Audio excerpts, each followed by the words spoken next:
Brokerage house के report का। Brokerage house के आज के रिपोर्ट्स में सेगमेंट्स हैं, सेक्टर्स हैं, टेलीकॉम है, हम देख रहे हैं आईटी, फार्मा, ये सारे तो है ही, लेकिन आपको याद होगा पिछले हफ्ते ग्रेफाइट और इलेक्ट्रोड से जुड़ी कंपनियां जो हैं वो फोकस में थी। अब ब्रोकरेज रिपोर्ट्स भी आ गई हैं। आइए सारी ब्रोकरेज रिपोर्ट्स वामाक्षी से जानते हैं। गुड मॉर्निंग वामाक्षी, बताइए। जी बिल्कुल, शुरुआत करते हैं हम इन्फो एज के साथ। हम देख रहे हैं कि मैक्वारी की तरफ से रिपोर्ट आ रही है। इनका कहना है कि प्रॉफिटेबिलिटी रिक्रूटमेंट के लिए पीक पर है, मगर ग्रोथ आगे चलते मॉडरेट हो सकती है। दूसरे वर्टिकल्स के लिए भी प्रॉफिटेबिलिटी का पाथ काफ़ी लंबा नजर आ रहा है। ओवरऑल मैक्वारी ने इन्फो एज को मैक्वारी की एशिया मार्क की सेल लिस्ट में ऐड किया है, अंडर परफॉर्म की राय दी है और अपना टारगेट प्राइस हालांकि उन्होंने 2800 से बढ़ाकर 3000 प्रति शेयर पर कर दिया है। इसके अलावा इंडिया एनर्जी स्पेस भी हमारे रेडार पर रहेगा। जेपी मॉर्गन की तरफ से रिपोर्ट आ रही है और इन्होंने हाईलाइट किया है कि प्रोपेन प्राइस के गिरने से गुजरात गैस और गेल पर इम्पैक्ट आ सकता है। ओवरऑल ओएमसीज एक अच्छे स्पॉट में नजर आ रहे हैं वीक ब्रेंट प्राइस एनवायरनमेंट में। तो ओवरऑल अगर हम देखें, गुजरात गैस पर अंडरवेट की राय को उन्होंने बरकरार रखा है और गेल पर उनकी तरफ से न्यूट्रल की राय आ रही है। इसके अलावा एचईजी और ग्रेफाइट भी हमारे रेडार पर रहेंगे। जेफरीज की तरफ से रिपोर्ट आ रही है और ये दोनों ही काउंटर ने देखा था काफ़ी अच्छा अपमूव नजर आया था हाल ही में।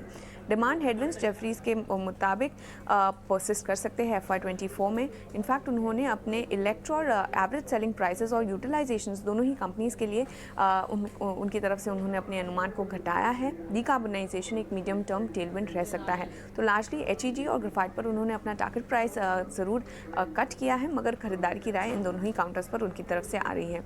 इसके अलावा हिंडाल्को भी हमारे रेडार पर रहेगा। जेपी मॉर्गन का मानना है कि नोवेलिस ने एक ब्रॉडली कॉन्ट्रैक्ट किया है पूरे ही बेवरेज कैन कैपेसिटी को, जो उनके अपकमिंग प्लांट है वहाँ पर। नियर टर्म अर्निंग्स भी हिंडाल्को के लिए काफ़ी मजबूत नजर आ रहे हैं। इनफैक्ट जेपी मॉर्गन का मानना है कि करंट लेवल्स पर जो रिस्क रिवॉर्ड रेशियो है वो भी काफ़ी आकर्षक है और इसी के चलते वो वेट की राय आ रही है टारगेट प्राइस 490 के साथ। इसके अलावा वेदांता और हिंदुस्तान जिंक भी हमारे रेडार पर रहेगा। जेपी मॉर्गन का मानना है कि FY24 वेदांता के लिए चैलेंजिंग रह सकता है अगर LME, जिंक और एल्यूमिनियम प्राइसेस में रिकवरी देखने नहीं मिल सकती। डिविडेंड पे आउट भी हाई रह सकता है। ओवरऑल वेदांता पर उन्होंने अपनी रेटिंग को डाउनग्रेड किया है, ओवरवेट की रेटिंग से न्यूट्रल की रेटिंग दी है और अपना टारगेट प्राइस भी घटाया है। और हिंदुस्तान जिंक पर अंडरवेट की राय दी है, यहाँ पर भी उन्होंने अपना टारगेट प्राइस घटाया है। और आखिर में हम फोकस करेंगे टेलीकॉम स्टॉक्स पर। गोल्डमैन सैक्स का मानना है कि लाइकली मीनिंगफुल टैरिफ हाइट्स के एक्सपेक्टेशंस है और मार्केट शेयर गेन्स भी एक्सेलरेट हो सकते हैं भारती एयरटेल के लिए, और उनका मानना है कि मार्केट ये एलिमेंट को मिस आउट कर रहा है।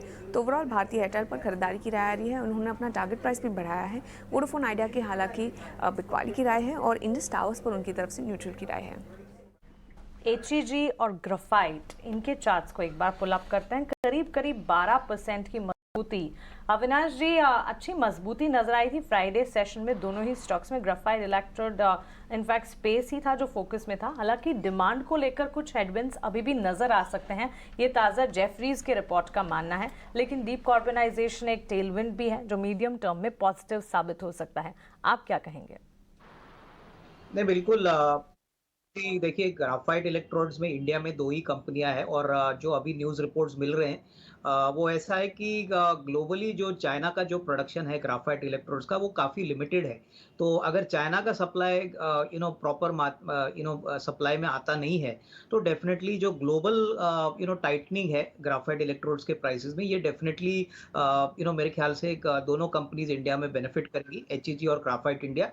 सबसे बड़ी बात रॉ मटेरियल को लेके, जो नीडल कोक है जो काफी इंपॉर्टेंट रॉ मटेरियल है, वहां पे एचईजी और ग्राफाइट काफी वेल पोजीशनड है। इनके सप्लाईज का जो कॉन्ट्रैक्ट्स है वो काफी वेल इंटैक्ट है। तो कहीं ना कहीं मार्केट ये अनुमान लगा रही है कि वापस अगर supply crunch graphite electrodes globally होता है चाइना के फैक्टर से, तो डेफिनेटली नियर टर्म में कंपनीज बेनिफिट करेगी। हालांकि देखिए, डोमेस्टिकली भी स्टील का प्रोडक्शन बढ़ रहा है, क्योंकि डोमेस्टिकली स्टील का प्रोडक्शन बढ़ता है तो ऑब्वियसली इनको यहाँ पे बेनिफिट मिलेगा। बट ग्लोबली अगर कोई प्राइस इंप्रूवमेंट आता है ये सप्लाई क्रंच से, तो वापस आपको एक शॉर्ट टर्म में मीडियम टर्म तेजी जरूर देखने को मिलेगी।